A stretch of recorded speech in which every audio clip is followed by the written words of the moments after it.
प्रभु को यीशु सहाय। आज का संडे स्कूल आराधना को आरंभ करते हुए हम गीत गाएंगे रिवाइवल सॉन्ग से गीत नंबर 135।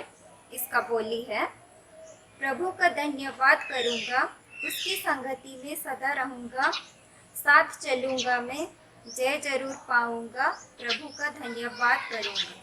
प्रभु का धन्यवाद करूंगा, उसकी संगति में सदा रहूंगा, साथ चलूंगा मैं, जय जरूर पाऊंगा, साथ चलूंगा मैं, जय जरूर पाऊंगा, प्रभु का धन्यवाद करूंगा। ना देगी मुझे दुनिया कभी भी कोई सुख और शांति आराम, ना देगी मुझे दुनिया कभी भी कोई सुख और शांति आराम। मेरे यीशु के संग धन्य संगति में सदा मिलती खुशी मुझको। मेरे यीशु के संग धन्य संगति में सदा मिलती खुशी मुझको। प्रभु का धन्यवाद करूंगा, उसकी संगति में सदा रहूंगा, साथ चलूंगा मैं, जय जरूर पाऊंगा, साथ चलूंगा मैं, जय जरूर पाऊंगा, प्रभु का धन्यवाद करूंगा। मेरे जीवन में हर परेशानी में खुल जाता है आशा का द्वार। मेरे जीवन में हर परेशानी में खुल जाता है आशा का द्वार। कभी ना डरूंगा, कभी ना हटूंगा, चाहे जान भी देना पड़े। कभी ना डरूंगा, कभी ना हटूंगा, चाहे जान भी देना पड़े। प्रभु का धन्यवाद करूंगा, उसकी संगति में सदा रहूंगा, साथ चलूंगा मैं, जय जरूर पाऊंगा, साथ चलूंगा मैं, जय जरूर पाऊंगा, प्रभु का धन्यवाद करूंगा। आइए हम सब मिलकर 10 आज्ञाओं का उच्चारण करें। पहली आज्ञा, परमेश्वर तेरा ईश्वर मैं हूँ, किसी दूसरे को ईश्वर मत मान। दूसरी आज्ञा, किसी प्रकार की मूर्ति पूजा मत कर। तीसरी आज्ञा, परमेश्वर अपने ईश्वर का नाम आकारत मत ले, क्योंकि ईश्वर उसको जो उसका नाम आकारत लेता है निर्दोषी न ठहराएगा। चौथी आज्ञा, विश्रामवार को पवित्र रखने के लिए मत भूल। पांचवी आज्ञा, अपने माता पिता का आदर कर, जिससे तेरा भला हो और पृथ्वी पर तेरा जीवन अधिक होए। छठवीं आज्ञा, मनुष्य मत कर। सातवीं आज्ञा, व्यभिचार मत कर। आठवीं आज्ञा, चोरी मत कर। नवीं आज्ञा, अपने पड़ोसी पर झूठी साक्षी मत दे। 10वीं आज्ञा, अपने पड़ोसी के घर और उसके परिवार का लालच मत कर। आमीन। Are you ready? Oh yes, yes, yes. हाथी जैसन सोड़ना है, बंदर जैसन पूछना है। हाथी जैसन सोड़ना है, बंदर जैसन पूछना है। मैं तो हूँ ईश्वर के स्वरूप में, मैं तो हूँ ईश्वर के स्वरूप में। प्रभु गिर महिमा लागी, हो प्रभु गिर महिमा लागी।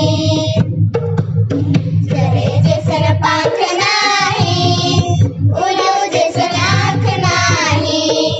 चले जैसन पंख नाही, उल्लू जैसन आँख नाही। मैं तो हूँ ईश्वर के स्वरूप में, मैं तो हूँ ईश्वर के स्वरूप में। प्रभु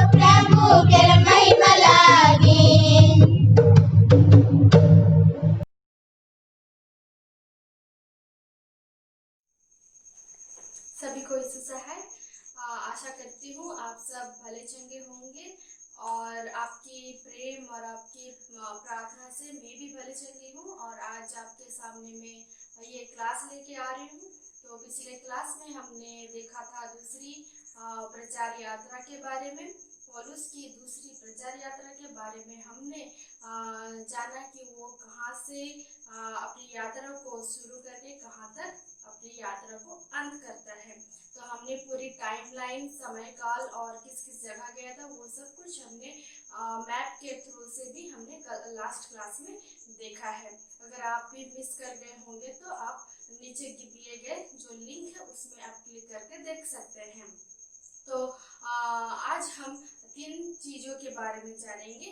पहला, जो कि पौलुस जिस जगह में गया था दूसरी प्रचार यात्रा में, उन सभी का प्रेजेंट डे लोकेशन कहाँ पर है, प्रेजेंट डे में वो कहाँ पर स्थित है, वो उसके बारे में जानेंगे। और 2 मुख्य शहर के बारे में जानेंगे जहाँ पर पौलुस दूसरी प्रचार यात्रा में सुसमाचार को प्रचार किया था। पहला है एथेंस और दूसरा है कोरिंथ। तो आज हम 3 पॉइंट्स को देखेंगे, प्रेजेंट डे लोकेशन दूसरी प्रचार यात्रा का, और एथेंस में किस प्रकार से पौलुस ने सुसमाचार को प्रचार किया और किन किन लोगों से वो तर्क वितर्क करता हुआ आया, और तीसरा हम देखेंगे कि कोरिंथ में वो किस प्रकार से और किन लोगों के बीच में सुसमाचार प्रचार किया। तो हम पहले अभी देखेंगे कि प्रेजेंट डे में वो सारे लोकेशन कहाँ पर है। जैसे कि हमने लास्ट क्लास के मैप में देखा कि पौलुस दूसरी प्रचार यात्रा अंतकिया, सीरिया का अंतकिया से शुरू किया। सीरिया का अंतकिया जो आज के ये प्रेजेंट डे में अंतकिया ही कहलाता है, और वो तुर्की में है। और दिर्बा, लिस्त्रा जो कि गलेशिया का रीजन में आता है, गलेशिया के अंदर में ये दोनों शहर हैं, वो भी तुर्की में पाए जाते हैं। और फिरगिया भी हम देखने को पाएंगे वो तुर्की में है। उसके बाद में वो यात्रा करता है माइसिया और बिथिनिया, जो कि एशिया माइनर में हमको देखने को पाते हैं। उसके बाद में वहां से हो करके वो अब प्रवेश करता है मैसेडोनिया में, जो कि अभी उसे मैकेडोन करके कहते हैं। और जो उस समय फिलिप में पौलुस प्रचार यात्रा किया था, वो प्रेजेंट डे में वो फिलिप 2 के नाम पर जाना जाता है। उसके बाद में वो वहाँ फिलिप से गुजरते हुए आगे बढ़ता है और पहुँचता है थिस्सलुनीका में। थिस्सलुनीका जो कि अभी हम जानेंगे ये शहर थिस्सलुनीकी के नाम से, और ये ग्रीक में है। ये एक पोर्ट सिटी है या फिर बंदरगाह शहर है, और ये एजियन सी के अंतर्गत हम देखने को पाएंगे। उसके बाद में आगे देखेंगे कि एथेंस, जो कि अभी कहलाता है एथेंस, ये भी ग्रीक में है, और ये ग्रीक का कैपिटल भी जाना जाता है। उसके बाद में कोरिंथ भी हम ग्रीक में देखेंगे, और एफेसस भी हम ग्रीक में ही देखेंगे। उसके बाद में पॉल एफेसस से गुजरता हुआ आगे बढ़ता है सीजरिया की तरफ। सीजरिया जो कि इजराइल में है, ये इजराइल मेडिटेरियन कोस्ट की तरफ है। उसके बाद में पौलुस सीजरिया या फिर कैसरिया से होकर के वो जेरूशलेम को जाता है, और ये जेरूशलेम हम पाते हैं कि जो कि इजराइल का कैपिटल है। उसके बाद में वो अंतकिया यानी सीरिया का अंतकिया को ही पहुंच जाता है। तो ये रहा प्रेजेंट डे लोकेशन दूसरी प्रचार यात्रा का।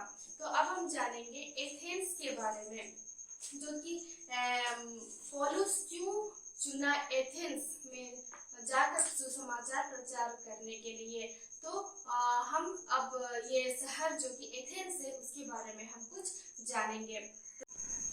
बिरिया में पौलुस सिलास और तिमुथी को छोड़ करके अकेले एथेंस की ओर चला गया।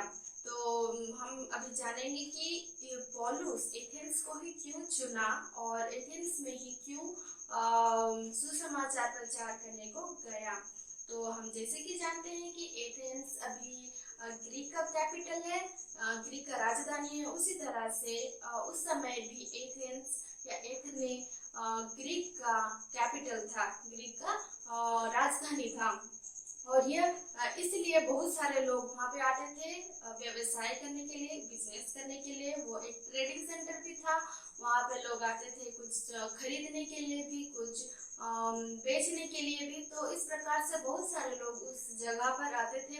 और ये शहर इंटेलेक्चुअल सिटी के नाम से भी जाना जाता है। बहुत सारे विद्वान व्यक्ति इस शहर पे हम पाएंगे और देखेंगे कि यहाँ पे बहुत सारे फिलोसोफर जो कि दार्शनिक लोग भी यहाँ पे इस एथेंस में शिक्षा को ग्रहण किए और उनका घर भी वही एथेंस में था। जैसे कि सोक्रेट्स, प्लेटो, डेमोस्थेनेस, ये सब फिलोसोफर्स या फिर ये सब दार्शनिक का घर इस एथेंस में ही था। और ये शहर बहुत ही पुराना था, इसलिए ये शहर को लर्निंग सिटी, लर्निंग सेंटर भी कहा जाता था। यहाँ पे वैज्ञानिक, विज्ञान और कला और जितने भी फिलोसॉफीज थे, जितने भी दार्शनिक का ज्ञान आहरण करने के लिए बहुत सारे बड़े बड़े यूनिवर्सिटी यहाँ पर था। और हम देखेंगे कि ग्रीक के जो जाने माने फिलोसोफर और साइंटिस्ट जो कि अरिस्टोटल, वो भी इस एथेंस में थे। और यहाँ पे इस एथेंस में बहुत सारे देव देवी भी पाए जाते हैं। इतने सारे देव देवी पाए जाते हैं कि यहाँ पर हर एक लोग इसी देव देवी को ही पूजते थे, जिनके बारे में वो कुछ नहीं जानते थे।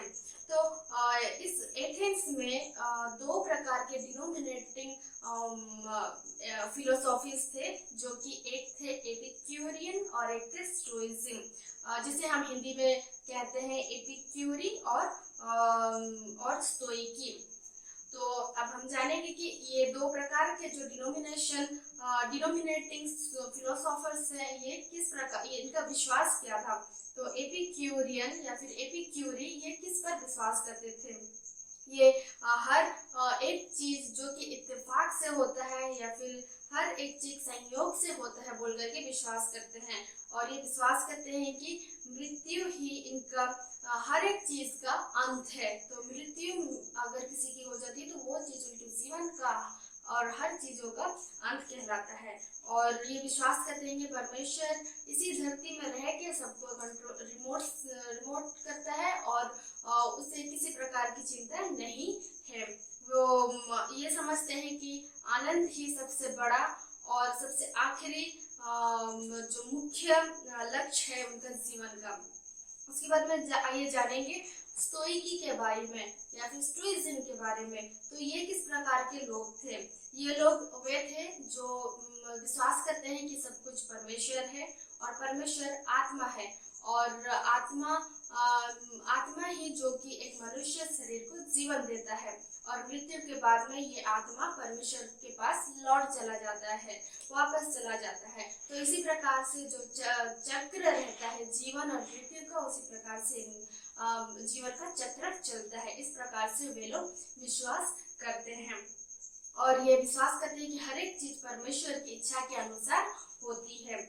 और तो आगे हम देखेंगे कि एथेंस में बहुत सारे देव देवी जो कि देव देवियों को पूजते हैं। हर एक गली, हर एक चौराहे में ये लोग हर एक प्रकार के, नाना प्रकार के देव देवियों को पूजते रहते हैं। यहाँ तक कि कहने को इतना, सुनने को इतना भी आता था कि मनुष्य, एथेंस में मनुष्य जितने नहीं दिखेंगे परंतु देव देवी उतने दिखते हैं।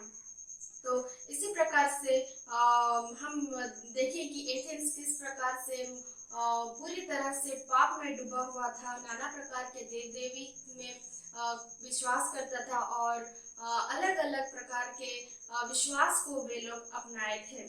तो हम यहाँ पे बहुत इंटरेस्टिंग चीज देखेंगे जो कि कोई भी व्यक्ति ऐसी प्रकार के शहर जाने के लिए हिम्मत नहीं करेगा, परंतु पॉल का साहस देखिए, पौलुस का जो साहस है देखेंगे और जो इंटरेस्ट था उसमें, सुसमाचार प्रचार करने के लिए वो इस प्रकार का शहर में जा करके सुसमाचार प्रचार किया।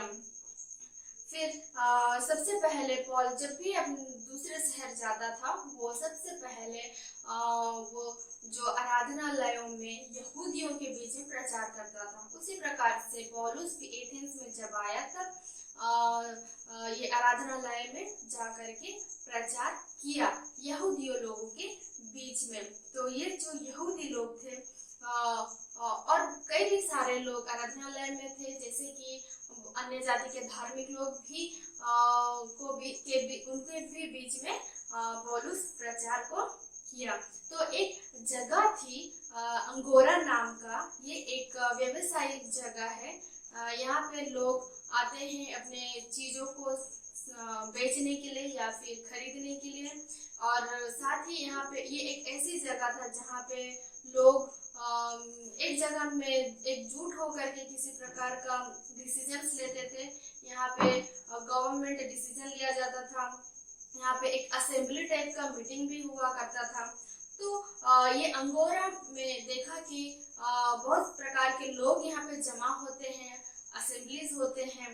तो इसीलिए पौलुस भी उसी अंगोरा नाम की जगह में सुसमाचार को प्रचार किया। तो जब सुसमाचार उसने प्रचार किया तो जो वहाँ पे उपस्थित थे एपिक्यूरियन लोग और स्टोइज्म लोग, वे लोग विश्वास नहीं किए, वे लोग नजरअंदाज किए। फिर नजरअंदाज करके वे लोग उनका मजाक उड़ाने लगे और कहने लगे कि ये कौन मनुष्य है जो कि एक विदेशी या फिर अन्य देवता के बारे में कह रहा है। तो स्टोइज्म और जो एपिक्यूरियन लोग, वे लोग एक समय निर्धारित करते हैं और एक जगह निर्धारित करते हैं जहाँ पे पौलुस को वे लोग बुलवा करके बातें करें। तो वे लोग गए अरिप्पगुस में। तो अरिप्पगुस में, और इसे कहते हैं मार्स हिल, तो इस जगह में वे लोग गए। और ये इस अरिप्पगुस एक सिटी काउंसिल था जहाँ पर एक चुने हुए लोग, एक गोष्ठी के चुने हुए लोग इकट्ठा होते थे, जहाँ पर अदालती का कार्य, सांस्कृतिक कार्य, शिक्षा और धार्मिक चीजों के बारे में आलोचना होती थी।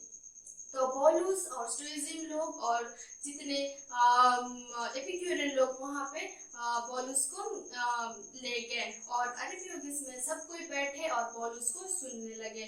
तो यहाँ पे भी पौलुस अपना सुसमाचार प्रचार करता है, वो खड़े उठता है और वहाँ पे प्रचार करता है और बहुत ही बुद्धिमान के तरीके से, बहुत ही आसान से वो तर्क वितर्क करने लगता है। वो किसी के धर्म के लिए हाथ नहीं उठाता, कि वो ये भी नहीं कहता है कि तुम लोग जो विश्वास करते हो वो गलत है। इस प्रकार से वो लड़ाई झगड़ा करके तर्क वितर्क नहीं करता था, परंतु वो बहुत ही साधारण तरीके से, बहुत ही शांत होकर के बुद्धि और विवेक का इस्तेमाल करते हुए, और वो जो वे अन्य जाति लोग थे उनके धर्म को भी सम्मान देते हुए वो उन सारा प्रश्नों का उत्तर भी देता है और कहता है कि तुम लोग तो बहुत ही धार्मिक हो, लेकिन तुम जिनको पूजते हो, जिनसे प्रार्थना करते हो, जिनको हर चीज अर्पित करते हो, वो कौन है तुम जानते हो?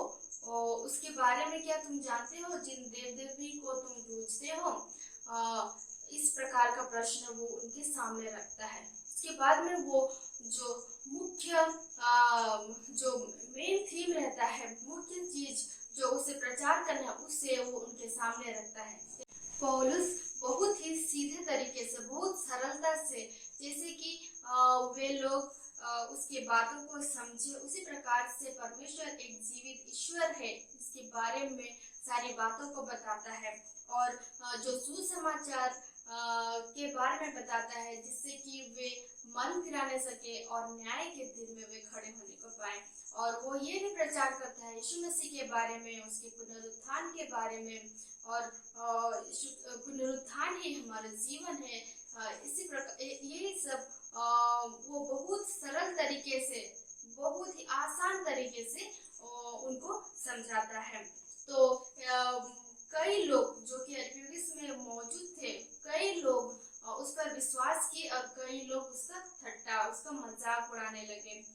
तो ये एक हिस्ट्री में भी रिकॉर्ड किया गया है कि एक गोष्ठी जो कि अरियोपगुस के चुने हुए लोग में से एक जो गोष्ठी जो कि डायोनाइसियस द अरियोपगस, ये जो गोष्ठी है ये यीशु मसीह पर विश्वास करके आगे बढ़ते हैं और हम देखने को पाएंगे कि कई लोग यहाँ पे सुसमाचार को विश्वास करते हैं और बपतिस्मा भी लेते हैं।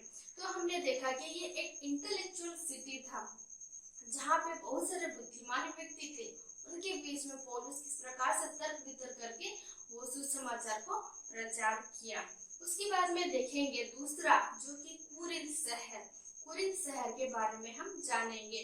तो कुरिन्थ शहर जो कि वाणिज्यिक मेट्रोपोलिस सिटी कहा जाता था, जो कि कॉमर्शियल मेट्रोपोलिस सिटी कहलाता था, और ये सिन सिटी यानी पाप शहर कह के भी जाना जाता था। साथ ही ये एक पोर्ट सिटी था यानी बंदरगाह भी था, और इसे ऑर्नामेंट ऑफ ग्रीस भी कहलाता था। यहाँ पे करीब करीब 2 लाख लोग यहाँ पे आते थे, जाते थे और यहाँ पे व्यवसाय को करते थे। तो यहाँ पर एक जो देवी थी जो कि एफ्रोडाइट कह करके एक देवी थी, उसका एक मंदिर निर्माण किया गया था और यहाँ पे 1750 फीट का एक मूर्ति बनाया गया था, जहाँ पे 1000 पुरुष और नारी वैश्या काम करते थे। तो इस प्रकार से पूरे कुरिन्थ में पाप भर गया था।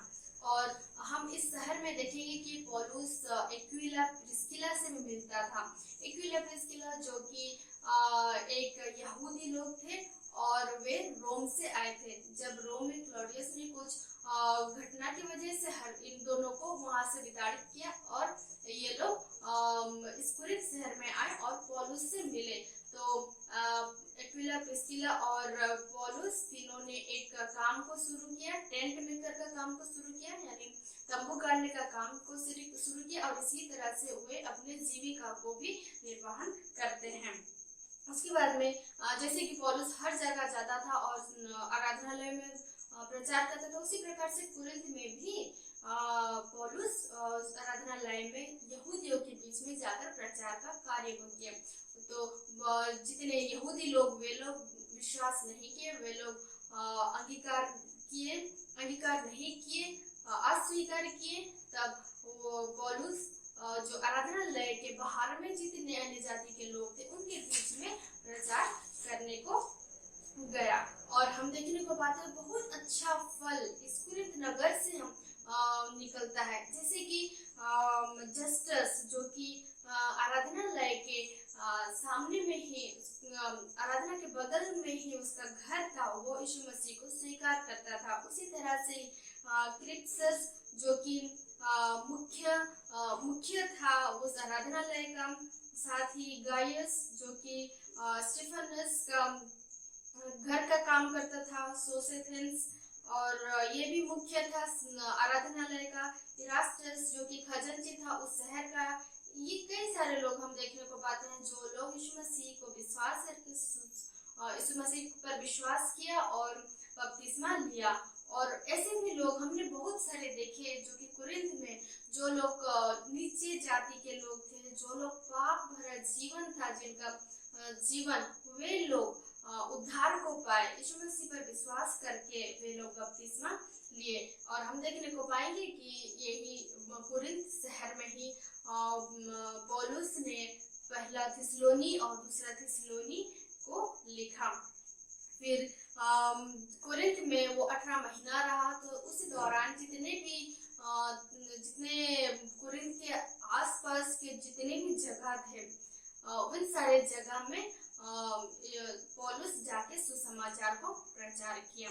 तो आज का हम लेसन में हम जाने कि जो प्रेजेंट डे में कहाँ पर जो पौलुस की दूसरी प्रचार यात्रा जहाँ गया था उन सब का प्रेजेंट डे का लोकेशन हम जाने और एथेंस के बारे में भी जाने, जो कि इतने इंटेलेक्चुअल सिटी था, इतना पाप भरा सिटी था, बहुत सारे प्रकार के विश्वास वहाँ पे माने जाते थे। तो इस प्रकार का बहुत ही कठिन और जटिल प्रकार के शहर में पौलुस सुसमाचार को प्रचार किया। उसके बाद में देखिए कुरिन्थ, जो कि देव देवियों में वो जकड़ा हुआ था, पाप से भरा हुआ था वो शहर, वहाँ पे पौलुस प्रचार किया। तो इनमें से हम एक कॉमन पॉइंट ले सकते हैं कि यीशु मसीह अगर हमारे संग साथ है तो जितने भी जटिल काम क्यों ना हो, जितने भी कठिन परिस्थिति क्यों ना हो, कितने भी कठिन शहर क्यों ना हो, हम भी जाके वहाँ पे सुसमाचार को प्रचार कर सकते हैं। यीशु मसीह हमेशा हमारे संग साथ है और उसी के बलबूते, उसी के जो सामर्थ्य से, शक्ति से हम आगे भी अपने जीवन को हम बिताने को पाएंगे। तो मैं एक वचन जो आप लोगों को बोल रही हूँ, रोमी 1:19-20, ये आप लोग याद कर लीजिएगा।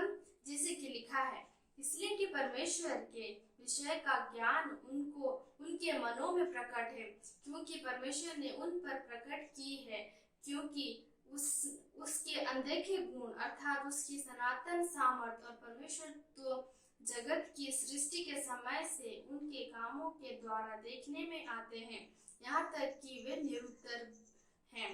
और इससे हम जानने को पाते हैं और इससे हमें शक्ति भी और मिलती है कि जिस प्रकार से पौलुस कार्य किया, उसी प्रकार से भी हम भी किसी और के जीवन में भी हम कार्य कर सकते हैं। तो आज के लिए इतना ही, और आपके लिए मैं 2 सवाल पूछ रही हूँ। इन 2 सवाल का जवाब आप जो कमेंट्स हैं वहाँ पे दे दीजिएगा।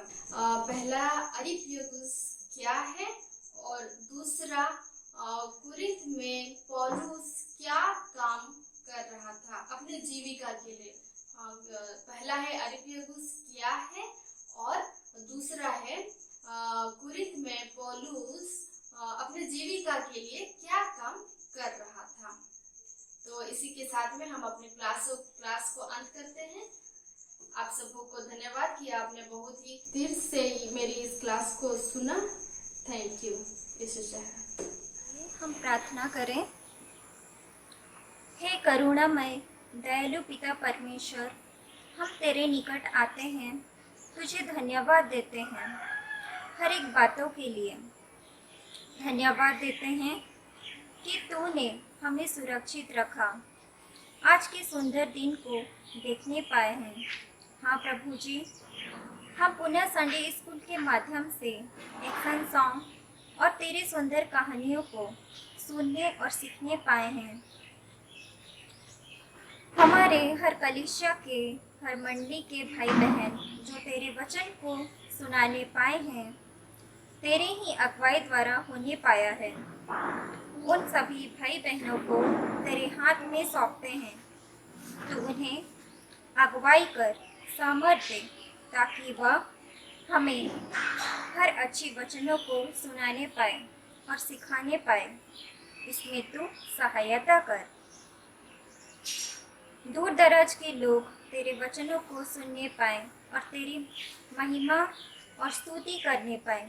हाँ प्रभु जी, प्रार्थना करते हैं कि अभी जो दुनिया की सबसे दुखद घड़ी कोरोना महामारी से तूने हमें बचाए रखा है, हाँ आगे भी हमें सुरक्षित रख और अपनी कृपा दृष्टि हम पर बनाए रख। जितने डॉक्टर, नर्स कोरोना मरीजों का इलाज कर रहे हैं, उन सब के लिए प्रार्थना करते हैं, और जो इस महामारी से पीड़ित है तथा हर एक रोगी दुखी को चंगा प्रदान कर। प्रार्थना करते हैं कि हमारे देश के प्रधानमंत्री तथा मंत्रिमंडल हर एक को तेरे हाथों में सौंपते हैं। उन्हें तू देश को सही रूप से चलाने में सहायता कर और अपनी कृपा दृष्टि उन पर बनाए रख। और तुझसे क्या मांगे, मांगने से पूर्व तू हमें सब कुछ प्रदान करता है। प्रार्थना करते हैं कि तू हमें अपने वचनों के माध्यम से चलने में हमारी सहायता कर। हम सभी बातों को तेरे प्रिय पुत्र यीशु मसीह के नाम में सौंपते हुए दया से सुनिए और स्वर्ग राज्य में ग्रहण कीजिए। आमीन। हे हमारे पिता, तू जो स्वर्ग में है, तेरा नाम पवित्र किया जावे, तेरा राज आवे, तेरी इच्छा जैसे स्वर्ग में है वैसे पृथ्वी पर भी होए। हमारी प्रतिदिन की रोटी आज हमें दे और हमारे अपराधों को क्षमा कर जैसे हम भी अपने अपराधों को क्षमा करते हैं, और हमें परीक्षा में मत डाल परंतु बुराई से छुड़ा, क्योंकि राज और पराक्रम और महिमा सदा तेरे ही हैं। आमीन। प्रभु शांति अब दे, शांति अब दे, शांति अब दे मुझे, तब मैं ज्योति देऊंगा हर जगह हर समय, जब लूम तू न आएगा, जब लूम बोल न होवेगा। और हमारे प्रभु यीशु ख्रिस्त की दया, ईश्वर का प्रेम और पवित्र आत्मा का मेल मिलाप हम सबों के साथ होए। आमीन। यीशु सहाय।